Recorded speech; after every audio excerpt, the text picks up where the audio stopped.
Retour chez nous et nous allons parler ce soir de Santé Dom, organisme de soins à domicile nouvellement créé en Algérie, agréé par le ministère de la Santé. Un service constitué de médecins, d'infirmiers et de paramédicaux à votre disposition 24 heures sur 24 et 7 jours sur 7 pour intervenir à votre domicile dans différents cas. Alors, quels sont ces cas justement et comment entrer en contact avec les équipes de Santé Dom? Nous tenterons de répondre à ces questions parmi tant d'autres dans quelques instants. Santé Dom, des médecins et des infirmiers à votre service, à tout moment, à domicile. Voilà, nous retrouvons sans plus tarder l'invité du journal.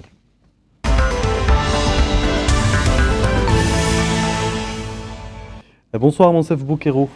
Bonsoir. Vous êtes le directeur général de Santé Dom. Merci beaucoup d'être avec nous ce soir. Merci pour l'invitation. Alors, dans quel cas justement faire appel à Santé Dom? Écoutez, Santé Dom est, comme vous l'avez si bien dit, un organisme agréé par le ministère de la Santé avec des médecins, des infirmiers, des kinésithérapeutes. Et donc, les cas dans lesquels nous intervenons sont les consultations médicales, les soins infirmiers, mais également les hospitalisations à domicile. Donc, dès lors qu'un malade ou que son entourage ressent le besoin de faire appel à un médecin, un infirmier, vu l'état de santé de cette personne, un simple appel au 3344 leur permettra... Parce que vous avez un centre d'appel, tout est pris en charge, il y a des téléopérateurs qui sont justement faits pour recevoir les appels de vos patients. Tout à fait, donc on a vraiment pensé la chose pour simplifier au maximum la tâche aux malades, à leur entourage, qui sont souvent en situation de stress et de détresse face à une situation de maladie. Et donc à ce moment-là, un simple appel au 3344 et l'appel en fait atterrit sur un centre de régulation des appels avec des régulateurs téléphoniques formés à la prise en charge d'appels médicaux.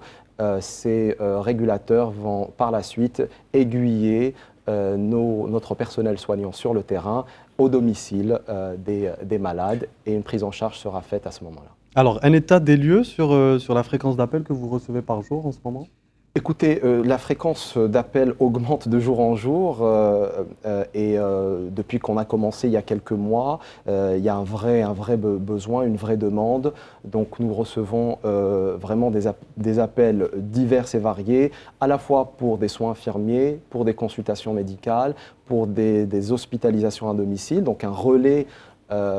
Justement, ce sont les services que propose Santé Dom. Lesquels sont-ils plus précisément? Donc, en fait, c'est vraiment une médecine comme celle qui se fait dans des organismes publics ou privés, sauf qu'au lieu que les soins soient prodigués ou la consultation est prodiguée au niveau de la structure hospitalière ou du cabinet privé, elle est faite à domicile. Il y a des personnes qui ne peuvent pas se déplacer, des personnes âgées notamment, des personnes grabataires.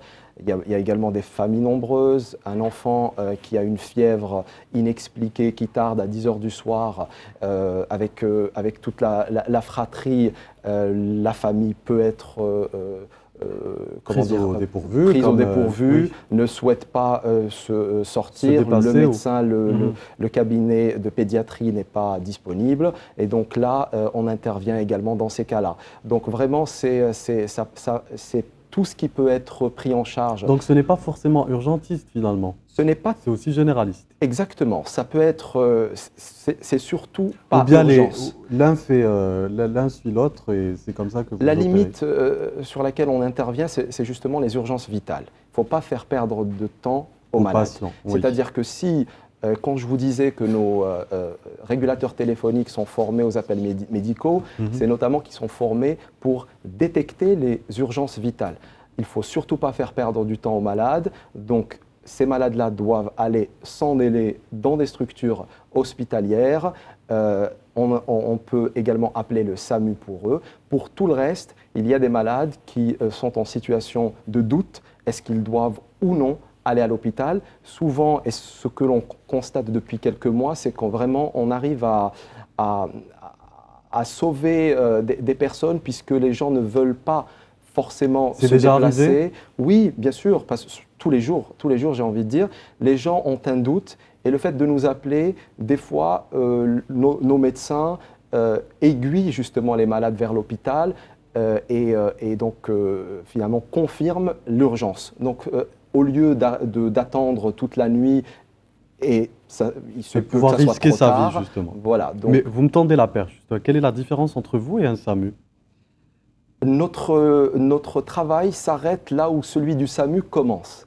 C'est-à-dire que, et on a là d'ailleurs de très bons Non, en termes de déplacement, quelle est oui. la différence entre le SAMU C'est-à-dire et que votre... quand il y a une urgence vitale, le SAMU se déplace uniquement pour des urgences vitales, c'est codifié, ils connaissent très bien leur travail, ils ont l'habitude, dès qu'il y a des signes qu'on appelle en médecine pathognomoniques, enfin des signes qui vraiment indiquent que c'est une urgence vitale, des douleurs thoraciques typiques d'un infarctus du myocarde par exemple, le SAMU intervient. Mais quand il s'agit de choses où il y a un doute sur l'urgence réelle, Oui. eh ben c'est nous qui intervenons.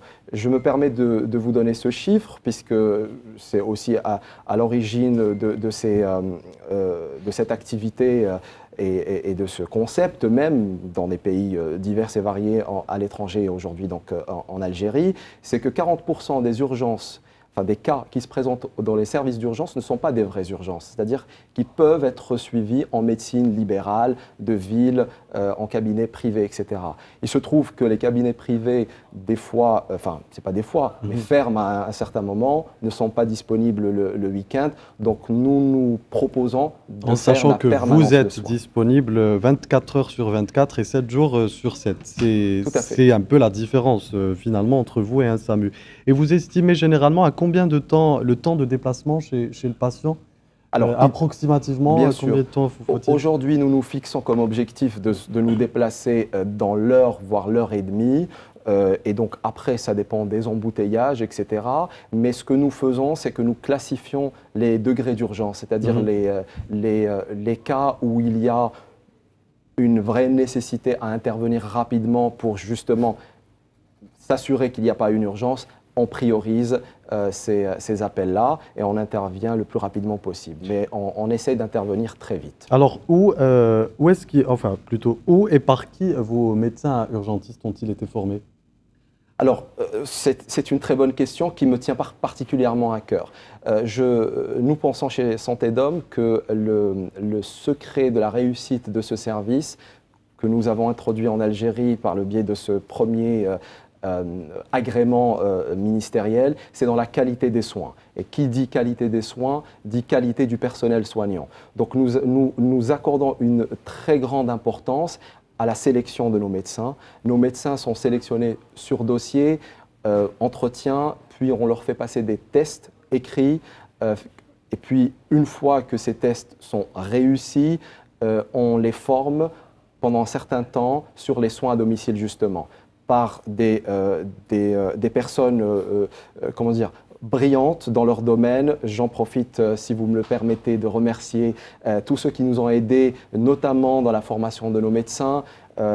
Professeur Chetibi, chef de service de cardiologie à Blida, le docteur Laïb Riyad, qui est urgentiste, gériatre et qui travaille chez SOS Médecins en France, qui est venu former justement nos médecins sur les soins à domicile parce que ça ne s'improvise pas. Le professeur Ouheb, ORL à Cuba, le docteur Meragni, qui est également à Pour ne à citer que Mustapha, cela. Pour ne citer que cela. Oui. Donc c'est des gens Et- effectivement brillants dans leur domaine qui ont vraiment joué le jeu et nous ont aidés à former nos médecins. Très bien. Alors, êtes-vous en train de recruter justement des médecins à votre niveau? Parce qu'il y a beaucoup de personnes qui sont curieuses de savoir comment se passe le processus de recrutement chez Santé Dom. Donc, Bien sûr. comment est-ce qu'on peut... Le processus de recrutement, je viens de vous l'indiquer, donc il faut être bon médecin, bon Oui. infirmier, et il Oui. faut faire ses preuves sur le terrain.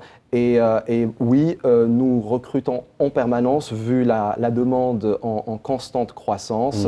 Et donc pour cela, que les médecins et les infirmiers n'hésitent pas à consulter notre site, donc www.santedom.com ou notre page Facebook Santé Dom, médecins et infirmiers à domicile. Donc il y a tout le process. Tout est mentionné. Parfait. Alors, Si on devait revenir aux appareils, parce que vous avez Oui. quels sont les appareils avec lesquels vous travaillez et surtout, est-ce que vous avez justement ce privilège d'avoir à votre niveau des appareils qui n'existent peut-être pas dans les hôpitaux, les cliniques? Alors, je vous ai indiqué notre premier axe prioritaire, à savoir la formation, la qualité de notre personnel soignant. Merci pour votre question. Effectivement, le deuxième axe sur lequel nous nous sommes basés pour nous donner toutes les chances de réussir, c'est vraiment le matériel. Quand on se déplace au domicile des malades, on n'a pas un plateau technique comme on pourrait l'avoir dans une clinique. Néanmoins, on a vraiment investi beaucoup dans tout ce qui est matériel. Tous nos médecins sont dotés d'ECG portatifs, de scopes 5 paramètres, pouvant mesurer la saturation en oxygène, des choses vraiment qui aident énormément les malades, des fois grabataires, des personnes âgées qui ne peuvent pas se déplacer. Donc le fait d'avoir tout ce matériel à disposition permet de ne pas faire déplacer les malades inutilement, puisque c'est leur souhait également. Et en ce moment, si on devait revenir sur vos déplacements, quels sont les déplacements que vous effectuez le plus en ce moment et où s'arrête votre mission? Vous faites le Grand Alger, vous sortez d'Alger, quels sont vos déplacements précis? Alors, nos déplacements, c'est sur le Grand Alger, mais notre priorité absolue, et j'allais dire à court terme, c'est d'étendre notre présence à d'autres wilayas et donc fournir ce service à d'autres concitoyens. Et bien évidemment, la question que beaucoup de téléspectateurs attendent, c'est combien coûte une consultation à Santé Dom? Alors, une consultation médicale, donc faite par un médecin urgentiste spécialisé dans les soins à domicile, coûte 2500 dinars. C'est de la médecine libérale, privée. Après, nous avons sur le versant soins infirmiers, des soins qui peuvent commencer à partir de 600 dinars. Alors, un mot sur les responsables de Santé Dom, la création de cette entreprise. Vous êtes vous-même médecin, c'est très important de le préciser. Que pouvez-vous nous dire sur cet organisme, justement? L'idée d'avoir créé Santé Dom est toute simple. Nous sommes effectivement un groupe de médecins qui avons eu la chance donc également d'avoir des expériences à l'international. Pour ma part, effectivement, j'ai eu cette chance de travailler pendant 13 ans en France et en Australie, où j'ai pu constater que ce service marchait très bien. À titre d'exemple, SOS Médecins France emploie 1000 médecins et intervient chez 4 millions de personnes par an. Donc on s'est simplement dit que c'était aussi normal et que le peuple algérien méritait d'avoir un service de ce type, puisque le besoin existe et nous le constatons, comme je vous l'ai dit, tous les jours. Donc nous sommes un groupe de médecins qui sommes passionnés par ce que l'on fait et ce qu'on peut apporter à la population algérienne. Merci beaucoup, Mansef Bokarro, d'avoir été avec nous remercie. sur le plateau du 19h Info. Je rappelle que vous êtes le directeur général de l'agence, de l'entreprise, de l'organisme Santé Dom. Merci à vous et